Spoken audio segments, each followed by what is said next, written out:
नमस्कार दोस्तों, स्वागत है आपका हमारे official YouTube channel GSY Neeraj sir में। कैसे हैं आप सब? मैं आशा करता हूँ स्वस्थ होंगे, आप सभी लोग मस्त होंगे और अपनी तैयारी में पूरी ईमानदारी के साथ व्यस्त होंगे।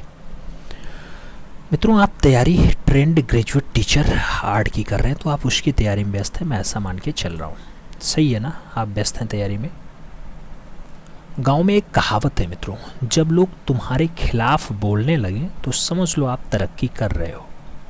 तो ऐसी कहावत खूब सुनी होगी आप लोगों ने। तो इसी कहावत के थ्रू आप आगे बढ़ें और फाइनली तरक्की करें। हम चाहते हैं कि इस बार आप फाइनली सिलेक्ट हों और उस सिलेक्शन में थोड़ा बहुत जो योगदान हो सकता है मार्गदर्शन का, वो हमारा हो, बस हम ज़्यादा नहीं चाहते। मित्रों, आज की जो ये क्लास है इसमें हम फाइनली भारतीय चित्रकला के 6 अंगों पे बात करेंगे।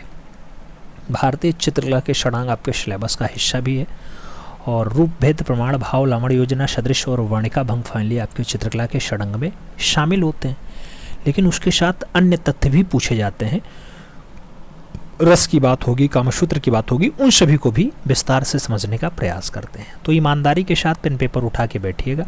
कुछ 10-20 क्वेश्चंस आपको यहाँ देखने को मिल जाएंगे और बाकी तो तथ्यात्मक डाटा भी आपको मिलेगा, तो उसे लिख लेना, बहुत काम की चीज़ रहेगी। मित्रों, आइए क्लास शुरू करते हैं। कला के षडांग। वात्स्यायन द्वारा रचित कामसूत्र। कामसूत्र में 64 कलाओं का वर्णन है, जिसमें चौथे स्थान यानी आलेख्यम चित्रकला का वर्णन है।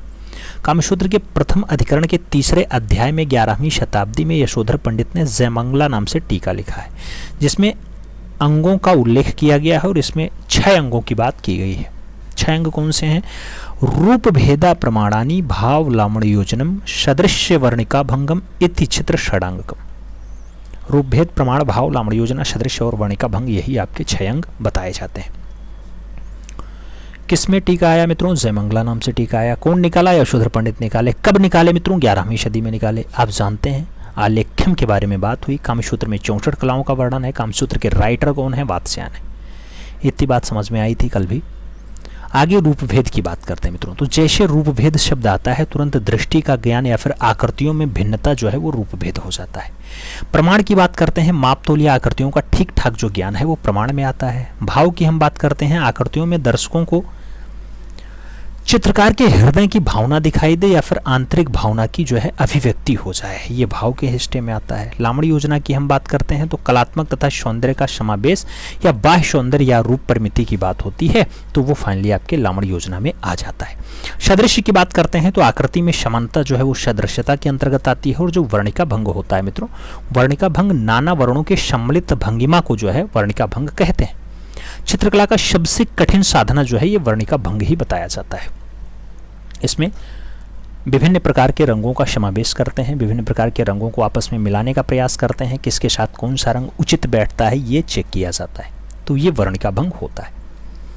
आगे बढ़ें तो कहा जाता है भारतीय चित्रकला के षडांग के प्रमुख तथ्य हैं। यशोधर पंडित की कृति जो है जयमंगला है। जयमंगला में 6 अंगों का उल्लेख किया गया। अभी 6 अंगों की बात हमने रूप भेदा प्रमाणानि भाव लावण योजनम सदृश्य वर्णिका भंगम इति चित्र षडांगकम में किया है मित्रों। तो वही 6 अंग होते हैं। जैसे रूप भेद की अगर बात करते हैं मित्रों, तो रूप भेद क्या है? रूप भेद की अगर बात करते हैं तो रूप भेद के द्वारा आत्मा और चक्षु द्वारा रूप की पहचान होती है। उस प्राचीन ग्रंथ का नाम जयमंगला है, जिसमें भारतीय कला के 6 अंगों का उल्लेख किया गया है। रूप भेद के द्वारा रूपों के बाहरी भेदों का जो है वो अध्ययन किया जाता है। कामसूत्र ग्रंथ के टीकाकार यशोधर पंडित जी हैं और रूप भेद के द्वारा आकृति की भिन्नता और दृष्टि का ज्ञान जो है वो प्रकट होता है। ये रूप भेद के द्वारा ही संभव है।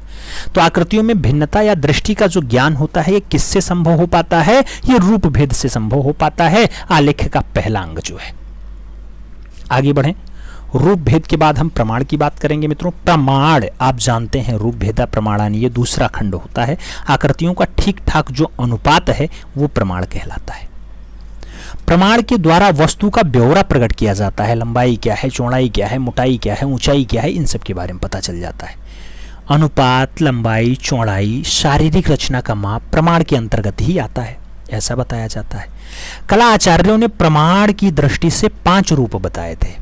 शुक्राचार्य ने पुरुषाकृतियों के 5 भेद बताए हैं। एक नर होता है, एक क्रूर होता है, एक असुर होता है, एक वामन होता है, एक कुमार होता है।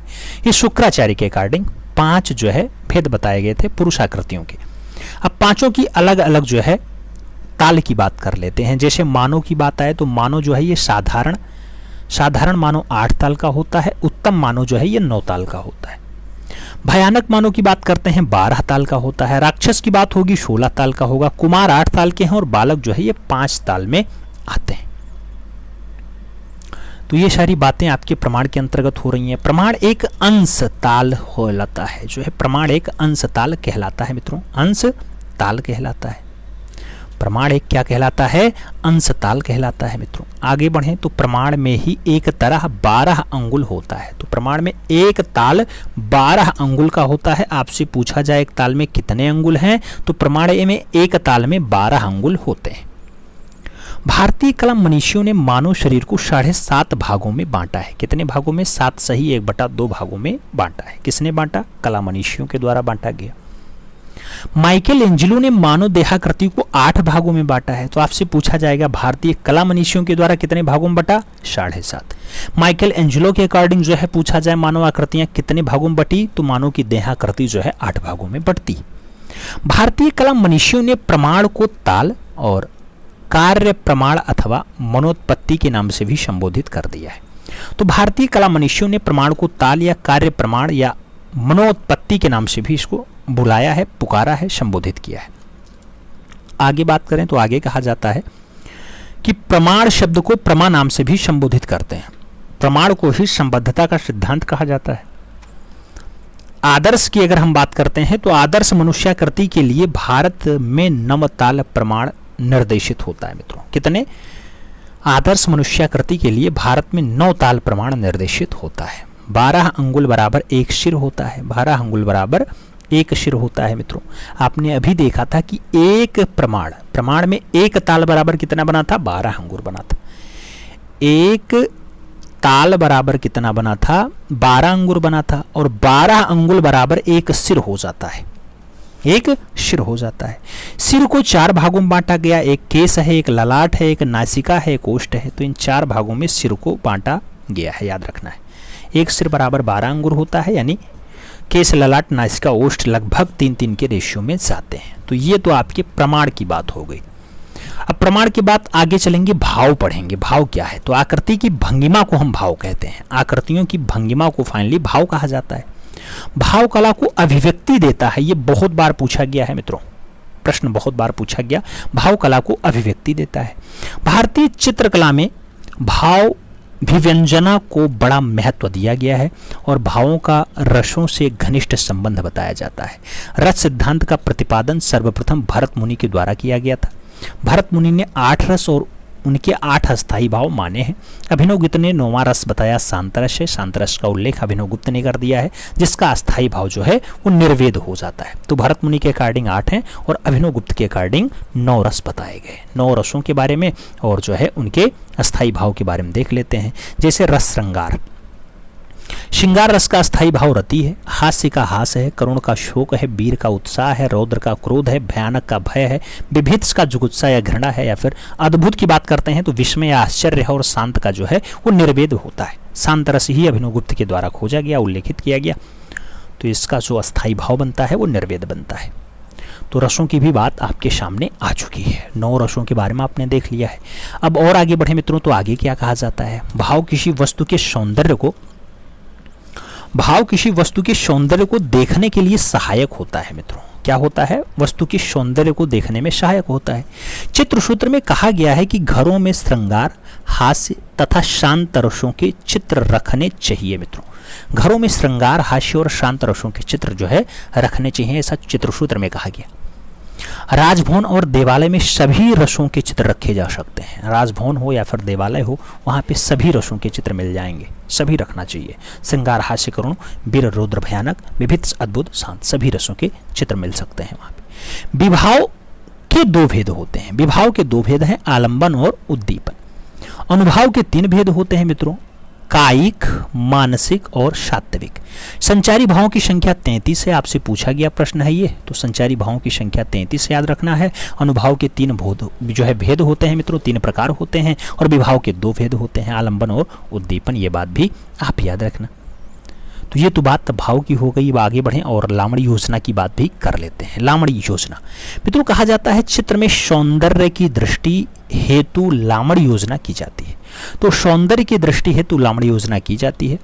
रूप कुमार ने उज्ज्वल नीलमणि नामक ग्रंथ में कहा है कि जिस प्रकार हथेली पर रखे मोती को हिलाने से उसके अभ्यंतर से तरलता निकलती प्रतीत होती है, उसी प्रकार अंगों में लामड़ता जो है वो झलकती है। ये तो रूप कुमार के अकॉर्डिंग है। लामड़ी योजना का जो अर्थ होता है, ये रूप का सौंदर्य अर्थात बाह्य सौंदर्य होता है। ये आपका लामड़ी योजना बताया जाता है। लामड़ी योजना के द्वारा सुंदरता प्रकट होती है मित्रों, याद रखना है, सुंदरता प्रकट होती है लामड़ी योजना के द्वारा। तो ये आपकी लामड़ी योजना हो गई। अब आगे बढ़ते हैं मित्रों और सदृश्य की बात करते हैं। 5वां खंड होता है सदृश्य। सदृश्य की अगर बात करते हैं तो सदृश्य का अर्थ होता है आकृति में समानता, सादृश्य, समान समान। किसी मूल वस्तु, पदार्थ या भाव के साथ उसकी प्रतिकृति की समानता को हम सदृश्यता कहते हैं। चित्र सूत्र में सदृश्य को चित्र की प्रधान वस्तु माना गया है मित्रों। चित्र सूत्र में सदृश्य को चित्र की सबसे प्रधान वस्तु माना गया और कहा जाता है कि प्रसन्न नेत्र को खंजन पक्षी के समान बताया गया है। प्रसन्न नेत्र को खंजन पक्षी के समान बताया गया। स्थिर मुख को जो है अंडाकृति के समान दिखाया गया है। और आगे बढ़ते हैं तो विद्वानों या विद्व चित्र की आकृति में दर्पण के प्रतिबिंब के समान जो है वो सदृश्य होता है। कैसा होता है? दर्पण के प्रतिबिंब के समान सदृश्य होता है, ऐसा बताया गया विद्व चित्र में। अंतिम भाग जो सबसे मजबूत है वो वर्णिका भंग है मित्रों। वर्णिका भंग को चित्रकला का सबसे कठिन साधना माना गया, सबसे कठिन साधना। नाना वर्णों को इस सम्मिलित भंगिमा को वर्णिका भंग कहते हैं। चित्र रचना की सामग्री व रंगों का निर्माण, मिश्रण के नियम और चित्रण में प्रयुक्त होने वाली सामग्री का जो प्रयोग है वही आपका वर्णिका भंग कहलाता है। प्रमुख रूप से 5 प्रकार के वर्णों का प्रयोग विष्णु धर्मोत्तर पुराण के चित्र सूत्र में किया गया। वो 5 कौन कौन से हैं? लाल, पीला, सफेद, नीला और काला। ये 5 प्रकार के वर्णों का भंग किया जाता है, आपसी मिलान होता है मित्रों वर्णिका भंग में।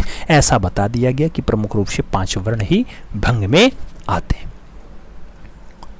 तो ये कुछ खास बातें थी, हमें उम्मीद है समझ में आई होंगी। 64 कला का उल्लेख कहाँ हुआ? आप कहोगे कामसूत्र में हुआ। कामसूत्र के राइटर कौन है? आप कहोगे वात्स्यायन है।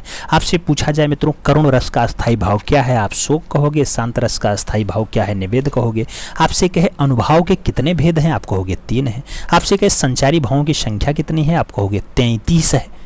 आपसे पूछा जाए सौंदर्य, सौंदर्य, सौंदर्य की दृष्टि से, सौंदर्य की दृष्टि से, चित्र में सौंदर्य की दृष्टि से या सौंदर्य को बढ़िया दर्शाना है तो कौन सा तत्व आएगा सामने? लामड़ी योजना आएगी। आपसे पूछा जाए 9वां जो फाइनली रस आया है मित्रों, इसकी खोज कौन करता है? तो आप जानते हैं 9 रसों का उल्लेख अभिनव गुप्त करते हैं और भरत मुनि 8 रसों की बात करते हैं। तो घूम घुमा के क्वेश्चंस ऐसे पूछा जाएगा मित्रों। आपसे कभी इसको सीक्वेंस में लगाने को दे देता है, रूप भेद, प्रमाण, भाव, लामड़ी योजना, सदृश और वर्णिका भंग।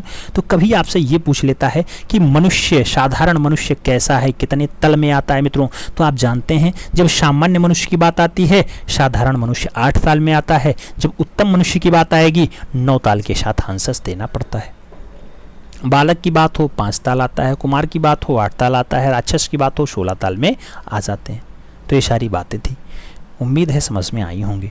रिवीजन भी आपके समझ में आया होगा। मिलते हैं क्षण में, तब तक के लिए दिल से सल्यूट। जय हिंद।